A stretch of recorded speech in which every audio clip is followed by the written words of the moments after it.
terus dia merem nih. Nah di situ waktu dia merem dia baca Al-Fatihah.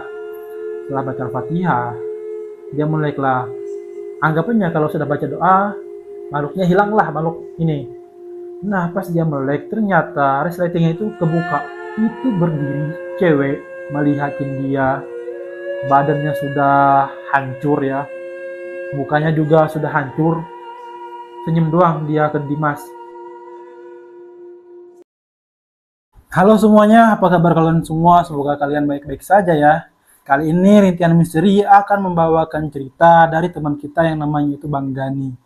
Sebenarnya ini bukan cerita Bang Gani sih, tapi ini adalah cerita temannya. Kebetulan di sini Bang Gani hanya pemeran kedua istilahnya. So buat kalian yang suka cerita horor, kalian jangan skip video ini ya. Mari kita mulai ceritanya.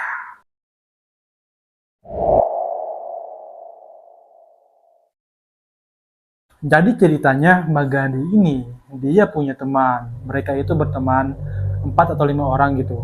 Mereka ini dari Jakarta. Mereka sudah lulus SMA dan mau kuliah.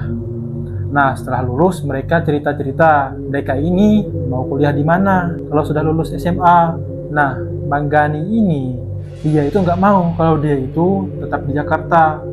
Karena dia itu pengen pengalaman baru di dunia luar. Bang Gani ini dia mau kuliah di Bandung. Untungnya teman-temannya yang lain pengen juga ikut ke Bandung. Kecuali teman yang satu lagi namanya Dimas. Dia tetap kekeh untuk kuliah di UI. Karena orang tuanya menyuruh dia untuk kuliah di UI. Bang Gani ini dia daftar nih di Unpad. Tapi karena kurang beruntung, Bang Gani ini tidak dapat di Unpad itu. Dan temannya yang satu itu dapat di Unpad. Terus ada temannya yang lain lagi di TB. Terus yang satunya lagi itu di kampus lain. Jadi pisah-pisah lah mereka ini. Nah ini yang si Dimas itu, dia daftar juga di Unpad. Tapi dia lulus. Padahal niatnya kan nggak mau di Unpad kan. Dia mau di UI. Terus si Dimas ini dia dapat di Unpad, dia tetap nggak mau karena kekeh banget dia pengen di UI. Tapi dia nggak lulus dan dia pengen ngulang lagi. Mungkin tahun depannya dia bisa lulus di UI. Teman-temannya Bang Gani pun, ternyata Bang Gani pun sudah kuliah nih. Tinggal si Dimas aja belum kuliah. Singkat waktu, tahun depannya Dimas ini nggak dapat juga dia kuliah di UI. Berarti bukan rezekinya dia. Karena dia nggak dapat di UI, Bang Gani bilang ke Dimas, ya udah deh, mending lu ke Bandung aja, gak usah di sana. Akhirnya Dimas mau. Jadi dia tes lagi di Unpad, akhirnya dia dapat lagi di Unpad. Wah, hoki banget kan si Dimas ini. Tahun kemarin dapat, tahun ini dapat. Ketika dia dapat di Unpad, dia pengen ngekos bareng sama teman-temannya, sama Bang Gani dan yang lain-lain.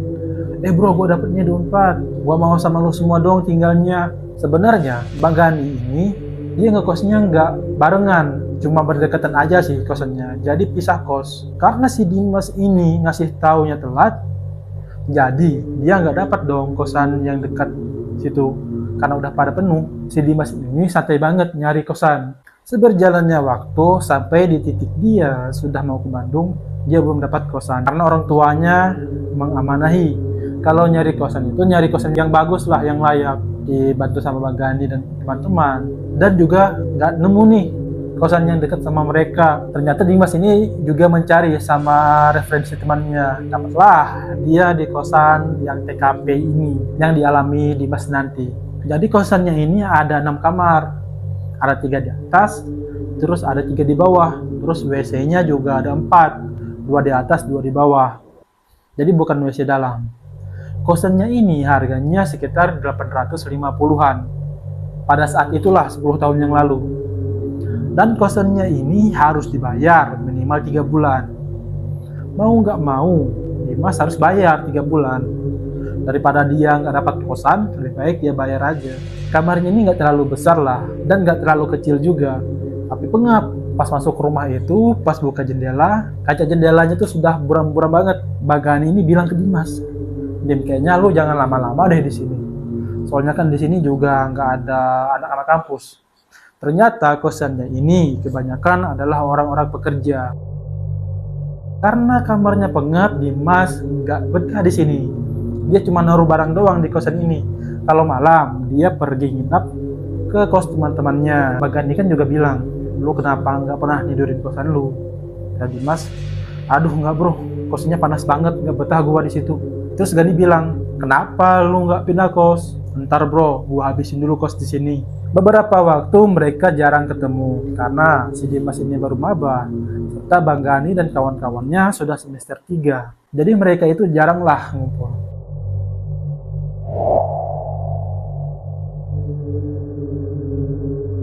Waktu mereka sudah nongkrong, Dimas ini cerita kalau dia itu sering digangguin. Tapi digangguinnya itu masih gangguan normal-normal lah.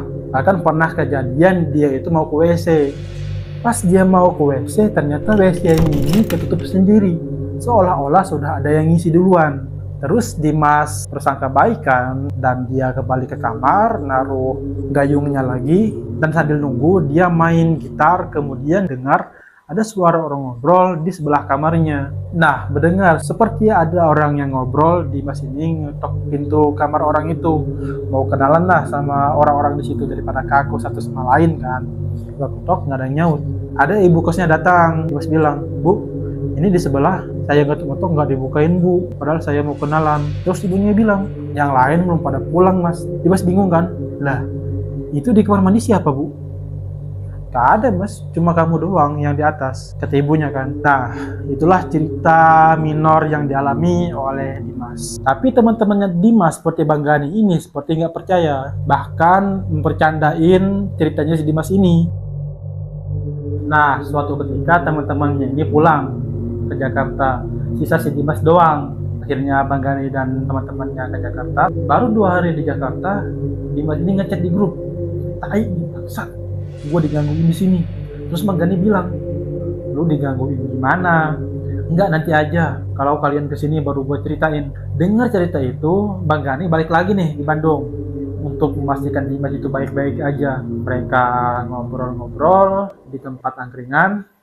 Disinilah Dimas bercerita. Dia cerita nih, dia itu pas dari kampus capek banget, pulang ke kos. Nah, dia itu pengen ke kosan temannya sebenarnya itu, karena capek banget dia ketiduran di kosannya. Pas dia ketiduran dan dia itu kebangun lah jam setengah 10-an. Akhirnya dia mandi, dia sholat. Pas dia sholat isya selesai tahiyat akhir, nengok kanan, assalamualaikum, nengok kiri, assalamualaikum. Terus ada kayak kantong jenazah yang polis lain gitu warna kuning jatuh dari langit-langit, nabrak TV, nabrak ornamen-ornamen gini aja, baru ke sejadah. Dan itu tepat berada di depan Dimas waktu sholat. Terus Dimas itu nge-freeze kan, kayak kaku banget kan badannya. Dia nggak tahu itu datangnya dari mana. Badannya sudah dingin semua, sudah panik. Terus dia merem nih. Nah, di situ waktu dia merem, dia baca Al-Fatihah. Setelah baca Al-Fatihah, dia meleklah. Anggapannya kalau sudah baca doa, makhluknya hilanglah makhluk ini. Nah, pas dia melek, ternyata resletingnya itu kebuka. Itu berdiri cewek melihatin dia. Badannya sudah hancur ya, mukanya juga sudah hancur. Senyum doang dia ke Dimas. Setelah dia melihat cewek itu, Dimas itu baca ayat kursi, baru bismillahirrahmanirrahim. Badan si cewek ini, badannya kayak patah-patah gitu. Pas badannya patah-patah ini, dia kayak merangkak. Terus Dimas ini masih baca ayat kursi, Allahu la ilaha illa huwal qayyum. Waktu dia baca, ceweknya langsung berkeliling. Terus tiba di samping Dimas, dan dia mengikuti bacaan ayat kursinya si Dimas. Gitu. Wah, merinding guys. Dan saat itu Dimas pingsan. Kemudian dia kebangun, dia ngechat sama teman-temannya yang chat sebelumnya itu.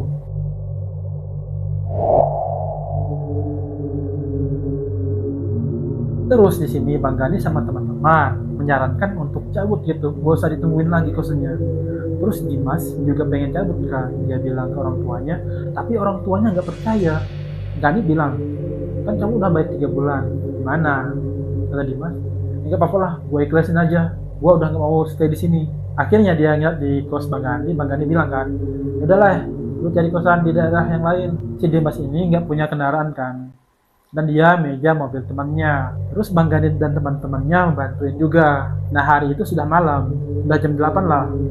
Terus Bang Gani bilang, lu pindah kapan? Sekarang atau nanti besok aja ya. Enggak, gua mau sekarang deh, gua gak kuat lagi di sini. Tapi gua harus balik nih sama teman-teman. Nanti kamu dibantuin sama teman yang lain.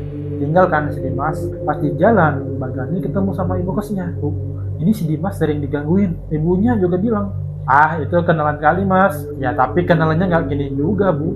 Kenapa begini kenalannya, parah banget. Ibunya juga bilang, ya yang lain juga sering mas diganggu. Seolah-olah itu kejadian yang biasa banget. Mohon maaf bu, bagi ibu ini biasa, tapi bagi kami ini nggak biasa.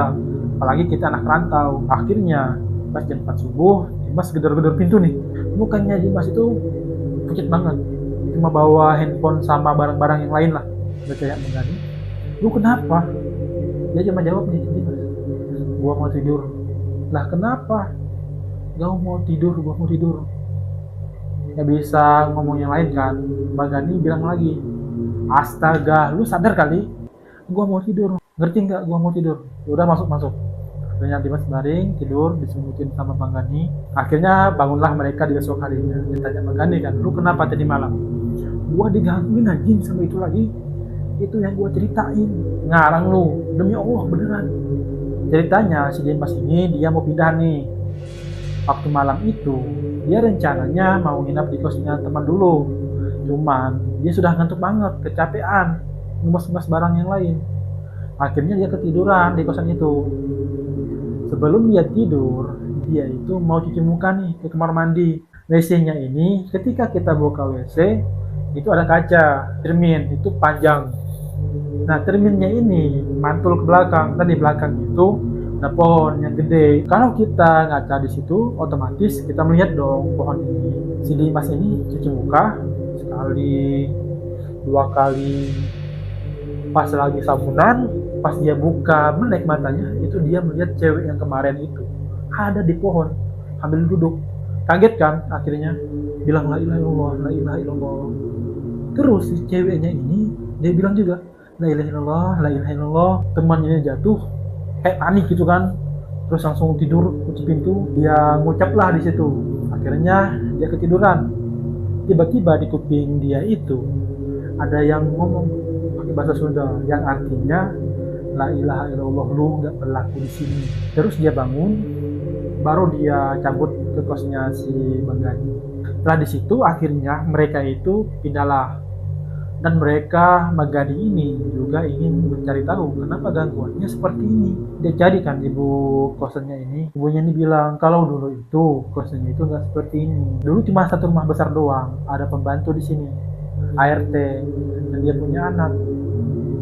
Akhirnya rumahnya ini ada bagian belakang ini kebakar, dan anaknya si ART ini meninggal di situ.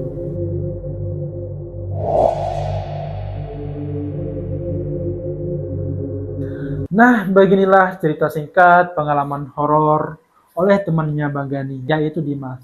Semoga kalian suka ya.